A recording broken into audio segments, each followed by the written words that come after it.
हर शय मुसाफिर, हर चीज़ राही, क्या चाँद सितारे, क्या मुर्ग़ माही। चाहे वो आज़माइश का हो, चाहे वो मुश्किलात का हो, चाहे वो तंगदस्ती का हो। ऐसे अफ़राद जो मेहनत के बावजूद उसका सिला ना हासिल कर पाएँ। वालिद की जो दुआ है अपने बेटे के लिए, एक भाई की दुआ भाई के लिए और एक दोस्त की दुआ दोस्त के लिए, जिन अफ़राद को ज़िंदगी में उनकी मंज़िल मकसूद नहीं मिलती, जिस शख्स ने अपनी तंगदस्ती के अंदर, अपनी मुश्किलात के अंदर कि आपकी बेटी की दुआ अपने बाप के लिए मांगी हुई। अस्सलाम वालेकुम नाज़रीन, आज की वीडियो इंशाल्लाह आपके लिए फ़ायदेमंद होगी क्योंकि इसमें हम आपका मसला वो वाला डिस्कस कर रहे हैं जिसकी एक लातादाद लोगों के मैसेजेस हमें मौसूल हुए हैं।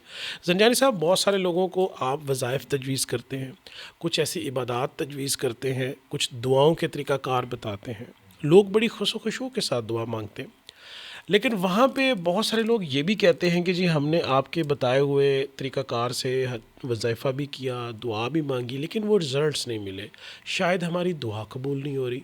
तो यहाँ पे लोग मायूसी की तरफ भी चले जाते हैं या बहुत सारी टेंशन परेशानियों का शिकार हो जाते हैं कि जी हमारी दुआ नहीं कबूल हो रही। इसके बारे में आप लोगों को कौन सी रूहानी रोशनी देंगे? बहुत शुक्रिया बुख़ारी साहब आपका। इल्लामा इक़बाल रहमतुल्लाह अलैह का एक शेर है कि हर शय मुसाफिर, हर चीज़ राही, क्या चाँद सितारे, क्या मुर्ग़ माही। कि हर इंसान की ये जो कबूलियत का जो सफ़र है, जो मंज़िल है, यानी उसको अपनी मंज़िल नहीं मिल रही, उसका सफ़र ख़त्म नहीं हो रहा। चाहे वो आज़माइश का हो, चाहे वो मुश्किलात का हो, चाहे वो तंगदस्ती का हो, चाहे किसी ज़हनी परेशानी का हो या बीमारी का हो। कि ऐसे अफ़राद जो मेहनत के बावजूद उसका सिला ना हासिल कर पाएँ।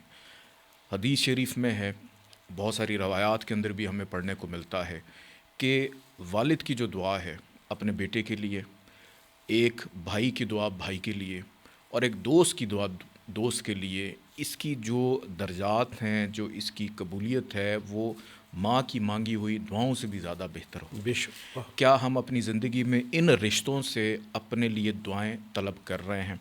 आज मैं एक चीज़ और आपको बताता चलूँ कि जिन अफ़राद को ज़िंदगी में उनकी मंज़िल मकसूद नहीं मिलती, या यूँ कह लें कि वज़ाइफ़ करने के बाद कबूलियत नहीं हो रही, रुकावटें हो रही। अगर आपकी छोटी बहन मौजूद है कि जिस शख्स ने अपनी तंगदस्ती के अंदर, अपनी मुश्किलात के अंदर, या अगर आप किसी चीज़ में फंस चुके हैं, आपका काम नहीं हो रहा, इसका आसान सा हल है कि आप अपनी छोटी बहन की खिदमत करें, या उनको को खाना खिलाएं, या उनका कोई काम कर दें। फिर उसके बाद देखें कि आपके काम किस तरह से होने उससे शुरू होते दुआएं हैं। लें। उससे दुआ लें, उससे कह के दुआ लें। और बहनें तो वैसे भी अपने भाइयों के ऊपर जान निछावर करती जी हैं, बेशक। और जिनकी छोटी बहन नहीं है तो वो अपने रिश्तों के अंदर, अपने रिश्तेदारों के अंदर, जो जैसे कज़न्स होते हैं, कि आपसे छोटी उम्र की जो बच्चियां हैं, बेटियां हैं, आपकी अगर इवन अपनी बेटी है, आप अपनी बेटी से दुआ बहन करवाएं। नहीं है तो बेटी से आप दुआ। बेटी से दुआ करवाएं कि आपकी बेटी की दुआ अपने बाप के लिए मांगी हुई कभी रद्द नहीं होती। वाह वाह वाह और वाह वाह, ख़ास तौर पे माशाअल्लाह। ऐसे अफराद अगर बरोज़ जुम्मा, कि जुम्मे वाले दिन कोई भी मीठी चीज़, और उसके ऊपर 300 दफ़ा अल्लाह ताला का एक नाम है, या मुग़नियो या गफ़ूरो, या मुग़नियो या गफ़ूरो, अगर इसको 300 दफ़ा पढ़ के अव्वल आखिर 14 दफ़ा दुरूद पाक के साथ किसी भी मीठी चीज़ पे, किसी चीनी पे, कोई बर्फ़ी है, कोई टॉफ़ी है, कोई कैंडी है, आप अपने छोटे बच्चों को, छोटी बहनों को, या आपके जो कम उम्र अफराद हैं उनको आप उनमें आप तकसीम करें।